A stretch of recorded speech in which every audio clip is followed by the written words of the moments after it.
உங்கள் சிந்தனைக்கு யாக்கோபு 5வது அதிகாரம் 14 முதல் 16 வரை உள்ள வசனங்கள். இந்த நிருபத்தில் மட்டுமல்ல, புதிய ஏற்பாட்டிலும் மிகவும் விவாதத்திற்குரியதும் சரியான சூழலில் புரிந்து கொள்ள அவசியமான வேதப் பகுதிகளில் ஒன்றாக பல வேதாகம அறிஞர்களால் கருதப்படுகிறது. எனவே 14வது வசனத்தை மட்டும் தனியாக எடுத்துக்கொண்டு விளக்காமல் அதன் முழு சூழலையும் கருத்தில் கொண்டு ஆராய வேண்டும். இந்த காணொளியில் நோய்கள் எதனால் வருகின்றன? எண்ணெய் அபிஷேகம் பண்ணப்பட வேண்டுமா? எண்ணெய் இந்த இடத்தில் எதற்காக பயன்படுத்தப்பட்டது? இந்த இடத்தில் யாக்கோபு வலியுறுத்திச் சொல்கின்ற காரியம் என்ன?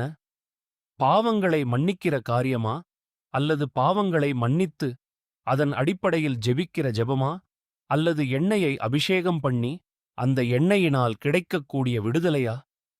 எது நமக்கு சுகத்தை கொடுக்கும்? மருந்து எடுப்பது பாவமா?